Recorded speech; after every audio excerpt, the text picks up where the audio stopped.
सुप्रभात पिलामाने ओडिशा शिक्षा संयोग कार्यक्रम को तुम मानू स्वागत।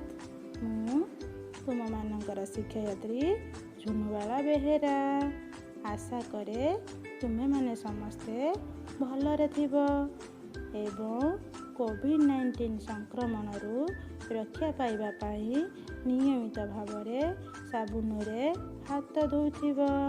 अच्छा पिला माने कहिल तुमे माने जो पोशाक पिंधुच, जो जोता पिंधुच, जो खातारे लिखुच, जो बही पढ़ुच से सबू केउठी तैयारी हुए जानिछ? से सबू कारखाना रे तैयारी होई थाए। आजी आमे तुम परिवेश बहिर चतुर्थ अध्याय अंतर्गत आम राज्यर शिल्प विषय रे पढ़िबा। आम राज्य रे अनेक छोट बड़ शिल्प कारखाना गढ़ी उठिछि। सेथि मध्यरु राउरकेला रे इस्पात कारखाना रहिछि। रामनजोड़ी एवं अनुगुल रे आलुमिनियम कारखाना रहिछि।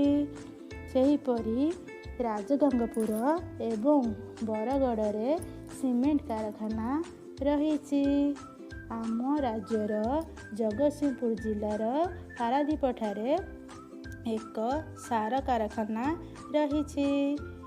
कोरापुट जिलार जयपुर ठारे, बालेश्वर जिल्लार एवं रायगड़ा जिल्लार कागज कल अछि।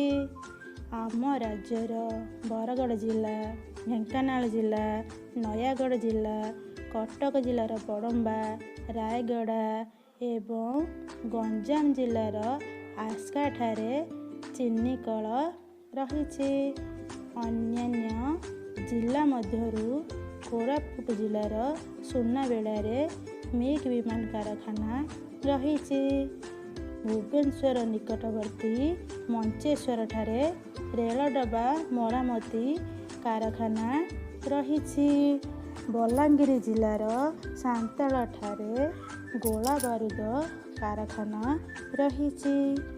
एहा व्यतीत विभिन्न जिलार शिल्पांचल रे अनेक छोट बड़ शिल्प कारखाना गढ़ी उठिछि। कलिंगनगर, झारसुगुड़ा, बड़बिल, जोड़ा, मंगुली, ढेंकानाल, आठगड़ ठारे लौह इस्पात शिल्प अछि। चौद्वार ठारे चार्ज क्रोम एवं जाजपुर रोड रे फेरोक्रोम कारखाना रहिछि। सेहीपरि आम राज्यर ढेंकानाल एवं बालेश्वर जिल्ला रे टायर कारखाना रहिछि। आशा करुछि पिलामाने तुमे एई पाठटी को निश्चित भावे बुझी नहीं थिबो। धन्यवाद।